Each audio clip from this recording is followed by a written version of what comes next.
O macho e a fêmea ambos fazem a floração. A floração acontece ali por volta do mês de setembro. Só que enquanto o macho, a flor seca e cai, a fêmea cria essas bolinhas que vocês estão vendo aí. Tem aquela de trás também uma fêmea, aquela lá no fundo também é uma fêmea. Durante esse período que a fêmea ela tem essas bolinhas, a gente não faz a colheita delas. Então a gente só faz a colheita no período fora da floração ou quando a fêmea não tem essas bolinhas aí. A erva mate que vocês estão vendo aqui, essas plantas aqui, elas não são usadas para produção. Porque as ervas mates de produção, elas são plantas de 7 a 12 metros de altura. É uma planta bem grande, bem alta. O porquê elas são nanicas, são anãs, né? Como vocês podem ver aqui, elas são mais baixinhas. Por causa do solo. O solo da Serra Gaúcha, ele é mais propício para planta de fruta. Então uva, pêssego, caqui, maçã, ameixa. Aqui é um solo propício para isso. A planta de erva mate, ela não gosta de um solo tão ácido como aqui, então elas são menorzinhas. Então por isso que a nossa produção de erva mate, ela vem de um outro município. Então a nossa erva mate, ela é meio que intermunicipal. Ela vem do município para nós, já mais ou menos pré-pronta para a gente fazer um outro processo que a gente realiza lá dentro. Depois de um tempo, eles notaram que se eles secassem a folha, quebrassem ela e fizessem uma infusão de água quente, eles teriam uma liberação maior de cafeína e iriam ter uma bebida quente para consumir durante os períodos de inverno e de frio aqui da região. Então foi aí que foi criado o chimarrão. Que legal. A gente tem a outra vertente do chimarrão, né, que é o tererê ou o tereré, depende muito de cada região, que é a mesma coisa, mesma erva, só que uma moagem mais grossa, só que daí é em água gelada ou saborizada, tem diversas funções. Uma coisa que é legal vocês saberem também, pessoal, é a questão dos benefícios da erva mate.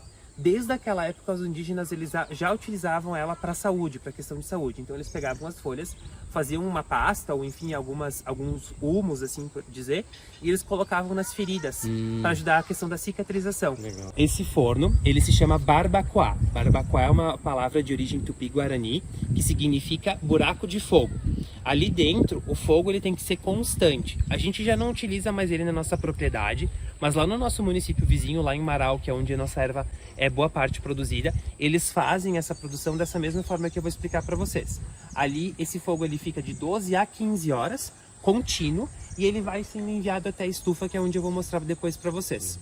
E é um forno que a gente não utiliza na propriedade já fazem 4 anos, mas é um forno bem legal. E ali ele tem um túnelzinho. Aí vai metendo lenha aqui e o vapor quente vai indo para lá. Isso, o fogo e a fumaça vão indo, as flamas vão indo para lá.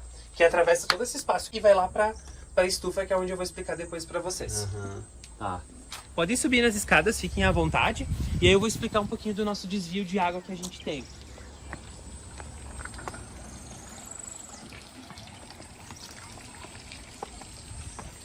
Então, por volta de uns 100 metros aqui perto, a gente tem esse mesmo riacho que passa ali embaixo. Uma parte da água dele é desviada e enviada para cá.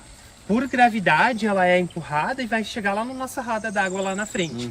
Como vocês podem ver, a gente está num período de estiagem, de seca. A gente não está tendo muita chuva. Então o fiozinho de água que a gente tem, ele é bem pouco, ele quase nem movimenta a nossa roda d'água lá na frente. Mas se vocês quiserem encostar na água, uma água super geladinha, super gostosa. Nossa, tá gelada mesmo. Gelada, né? É uma água bem interessante que delícia. E o fluxo dela vem lá de cima. Essa parte é aquele mesmo o riozinho mesmo ali, riachinho, só que isso. desvia ele pra Foi passar feito por como aqui. se fosse uma barragem, né? E aí uma parte da água vem pra cá. Vem pra cá. Isso aí. E originalmente essa parte ela era toda de madeira, assim como essa aqui.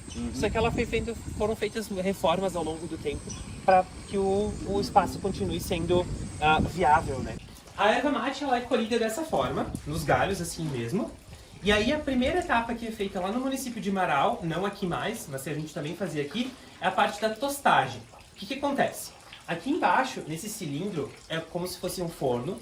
Esse forno ele vai ter uma flama muito alta, uma chama muito alta, que vai atravessar toda essa parte de ferro, e aí vai tostar, queimar um pouquinho a seiva e as folhas, levemente, de 5 a 10 segundos, desses galhos aqui.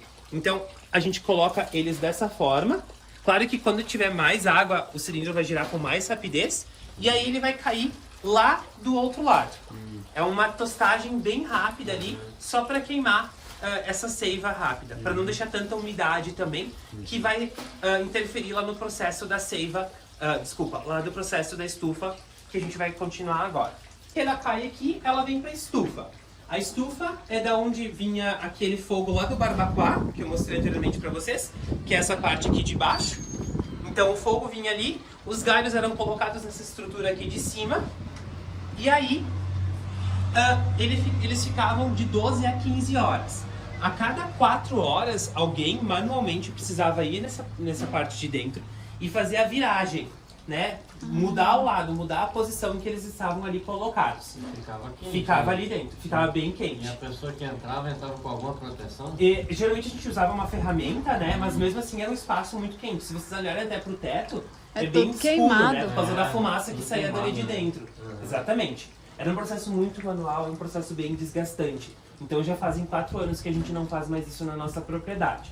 Depois que eles saíam da estufa, eles iam para essa espécie de triturador, que a gente chama de cancheador também, que é onde vai ser feita a primeira quebra da erva mate. Aqui, a erva mate ela sai dos galhos ali, da mesma forma como eu tinha mostrado para vocês antes, só que bem mais tostada, bem mais sequinha, e aí ela já é moída, e aí sim ela vem pra gente, que é essa etapa da agora que eu vou mostrar pra vocês. Pra gente, a erva ela vem dessa forma aqui, ó. Ela sai lá da estufa e do cancheador dessa forma.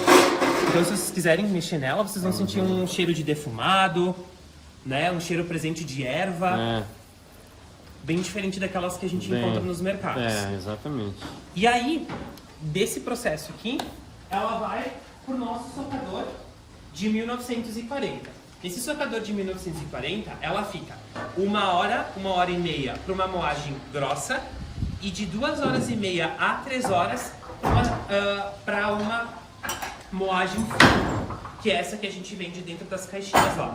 Isso que o José está fazendo é a liberação dos postes para eu ligar para mostrar agora para vocês. Legal. Esse E socador vai girar, agora é elétrico. agora é elétrico. Mas Esse, era... originalmente, esse aqui de 1940, ele sempre foi elétrico. Esses outros dois, o de 18 e o de 20, eles eram de a moda d'água, mas depois eu explico um pouquinho melhor eles para vocês. Tá. Esse de 1940, então, como eu falei para vocês, ele é um socador de angico, que é uma madeira bem boa, uma madeira bem forte. E ele já veio pra gente com o motor. Ele já veio, e ele é o único que a gente utiliza na produção hoje em dia. Eu vou mostrar agora como ele funciona para vocês, vou ligar.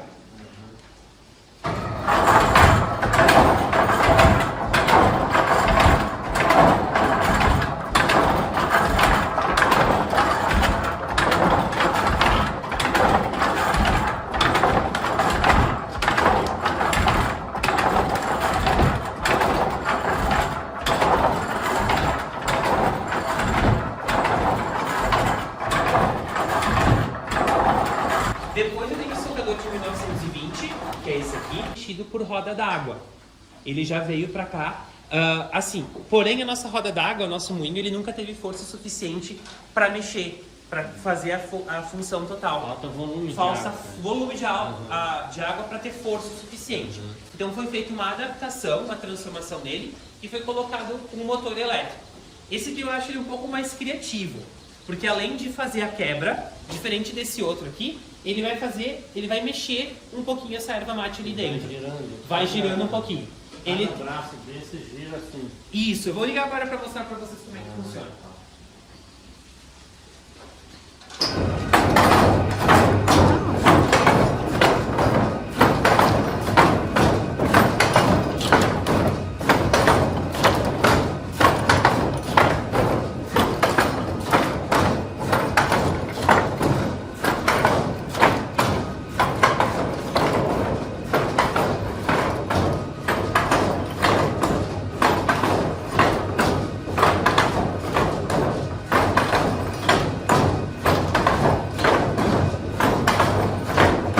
Socador de 1918. Esse aqui é um socador movido a roda d'água, só que devido à escassez eu não vou conseguir fazer a ligação dele, não vou conseguir fazer a demonstração para vocês. Exato, porque a água não vai ter força suficiente para levantar esses postes. Mas eu vou explicar para vocês tudo o processo, como funciona. Uma parte da água aqui fora ela é escoada, então uma parte não vai para totalmente, a água não vai só para a roda d'água. Então eu fecharia esse escoamento, mais água iria ser direcionada para a roda d'água, a roda d'água vai ter mais força, todas essas engrenagens aqui dentro vão ter mais velocidade, e aí sim ele vai ter força suficiente para erguer esses postes e fazer o processo de socagem. Claro que esse socador, assim como o de 1920, ele nunca foi utilizado para produção aqui na propriedade, apenas para demonstração.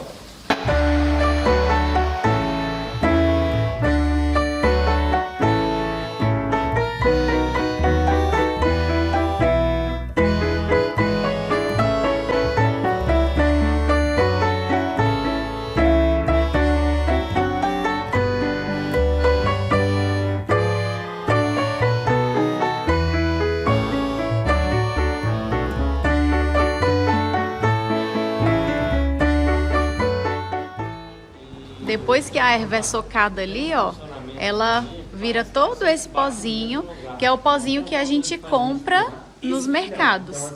Aqui são as embalagens, ó. E eles vendem também a erva mate deles.